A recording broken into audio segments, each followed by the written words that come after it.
Well, the residents here awoke to find holes where their windows should be, the entire parking lot covered in shards of glass. The victims, most of whom are seniors, want answers. The extent of the damage was uncovered when the sun came up Saturday morning.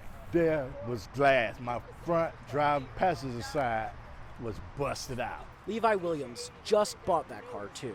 After checking out the damage, he noticed something. And I looked around and I looked at all the cars. And I seen so many cars with their windows busted out. In all, Atlanta police say 18 cars were hit at Parkview at Coventry Station overnight Friday into Saturday. Most of the victims retired. I think it's disgusting. This is a seniors complex. Someone that does that, you got to question their morals. Why would they target senior citizens? Police are still looking for the answer to that question. They say nothing was taken in all but one of the 18 cars. People who are on fixed incomes, who receive Social Security, that are some of the victims were over 80 years old. The senselessness aside, residents at the complex are also worried about their safety. What if I would have walked up on somebody like that? There's no cameras out here in the parking lot.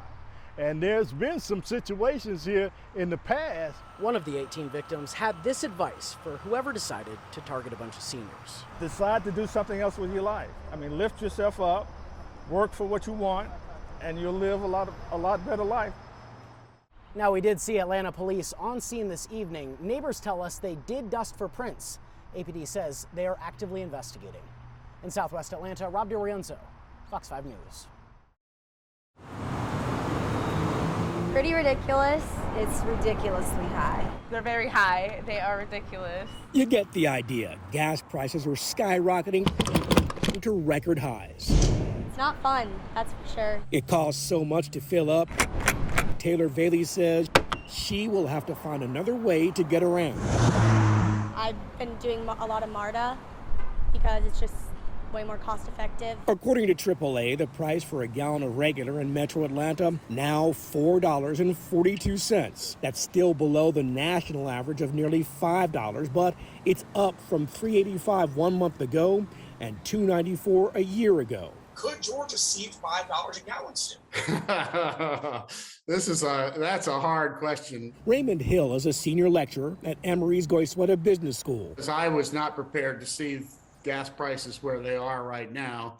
I don't think anybody can predict that. What is fueling the record highs? Switching from winter to summer blends, uncertainty over supplies because of the war in Ukraine, and demand. Our own thirst for more gas. There's a whole bunch of things. So the economy is growing, people are traveling again, the demand is going up, and as I said, we're very price insensitive. We keep on driving whether the prices are high or low. Some drivers say they'll cut back, but Shalom Werkheiser won't. No, I can't. I only drive to work. I don't drive around for fun. Oh my God, it is horrible. Sharice McKendrick doesn't even want to think about it. A horrible nightmare. GDOT will shut down up to 2 lanes in each direction along the perimeter from Roswell Road to Ashford Dunwoody Road. Get this, for 8 months. It's ridiculous.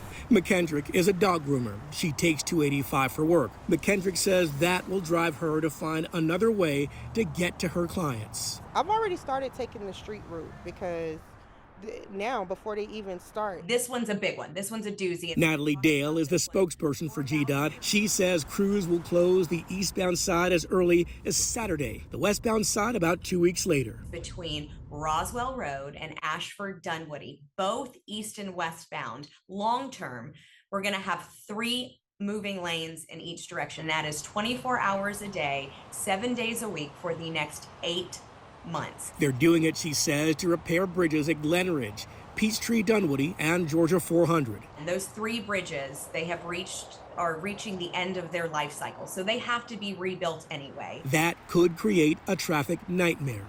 Going around this might add 20 minutes to your commute. If you roll the dice and go through it, you're talking just delays that will reverberate throughout your day. How big could the delay be? Again, in some cases, you could add an hour onto your commute. A fridge full of food sits on the corner of Medlock Road and Scott Boulevard. It's part of the free 99 fridge program. A 24/7, no questions asked. Take what you need, give what you can. Oh, awesome, thank you. Food pantry. There's a lot of food insecurity in Atlanta. A lot of people are struggling.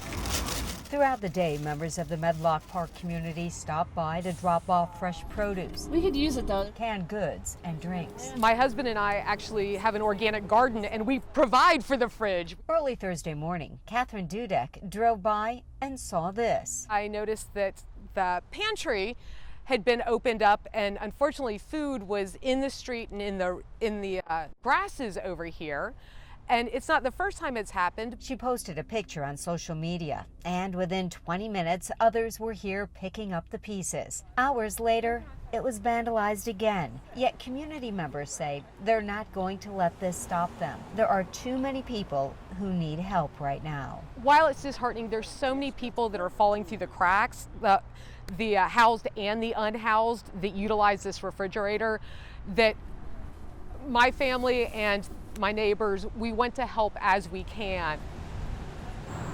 Take a look at this surveillance video. Crooks scoped the property after they cut their way into SKB Industries. The two thieves walk out carrying a garbage can, a catalytic converter police say is inside. Once we went to crank the trucks, the catalytic converters had been cut out of 4 of the trucks. Tyler Hagler is the landscaping company's vice president. They got away with 7 catalytic converters. They got 1 off of this truck. Hagler tells Fox 5. And then they took 2 off of this truck. Crooks stripped 7 converters off 4 of their trucks. It's about anywhere from $1,000 to $1,100 a truck. Hagler says criminals also struck his company last winter. They took 6 converters that time. Come through here. So again, it's about $3,000 that we had to replace. That's about 10 grand in total. We've got 2 new in 6 months. Brand new catalytic converters on there. Rescuers are eased down to the injured person who is then placed in a Stokes basket or attached to the rescuer. I could hook them onto myself and the helicopter will come. I'll hook up to it. They'll raise us on up, both of us together, and take us to an ambulance or to wherever, a place where they can get better help. Station 7 in Austell was the home of the technical rescue team. They can train right at the station, whether climbing ropes inside or rappelling off the top of the building. With Cobb's vast trail system, access to injured people on rough terrain can be a challenge. I heard an explosion. I turned around, I seen the smoke. Curtis Lewis was working in his backyard when he heard a loud boom. Fire raced through his home across the street. He realized right away he had to act. I just knew it was time to go over and try to do something, but there was nothing I could do. Lewis says he tried to open a door, but it wouldn't budge. It was closed up and I couldn't get the door open. The flames ignited just after 3:15 Friday afternoon. The Paulding County Fire Department says 2 boys were trapped inside. Our units went in rescue mode and they went through the back window on the split level and they located 2 victims upstairs. One boy was 17. He died at the scene. A 13-year-old was rushed to a local hospital. He was pronounced dead at Town and Grill Records. The Longino family home now cracked open like an egg. It looked like the retractable roof at the dome. That's how wide it is. Curtis Longino, quick to crack a joke about the tree that uprooted his life when it came crashing down in a winter storm, but humbled to say it didn't take lives with it. And I just tear up every time I see it. It was around 5:30 Sunday morning when the family woke up to a strange noise. Thought it was thunder, and I jumped up immediately and went through from my bedroom to the living room and noticed the largest tree from the yard was in my dining room and living room. Not sure what would happen next. The 6 people, including grandchildren who were visiting, scurried out of the house, dodging fallen insulation, pointed planks of wood, and ceiling. We seen smoke, we smelled gas, and the tree was still kind of moving through the window up front. Crews came to chop down that tree Monday, but they said it was too big a job to finish in one day. That's it going. The Longinos are now homeless and under a temporary roof. Even at the hotel, we picturing this tree. The mural reads, "Welcome to Belvedere Park."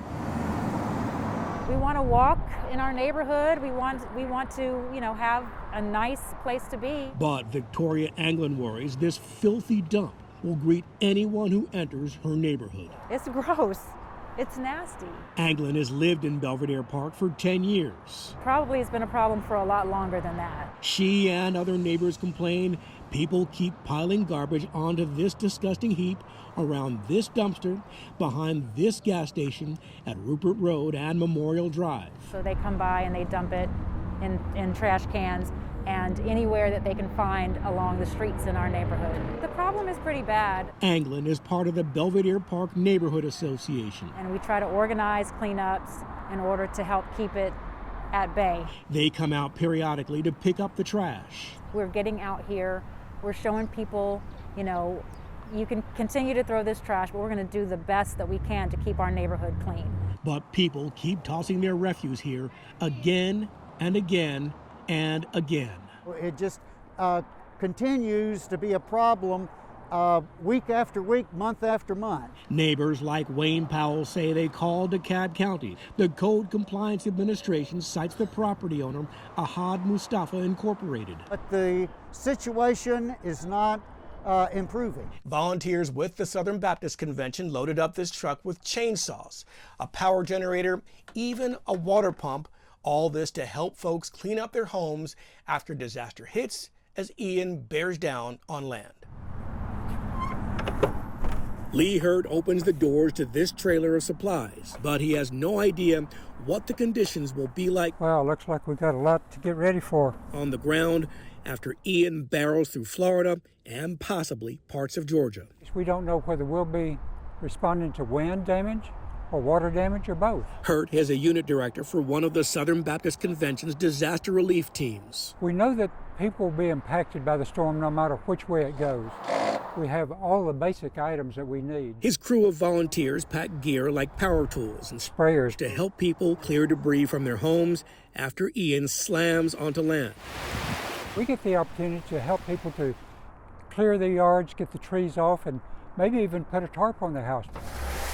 Hurt has 25 years of helping people. All right, we're looking good. In bad times after natural disaster rips apart homes, families, and lives.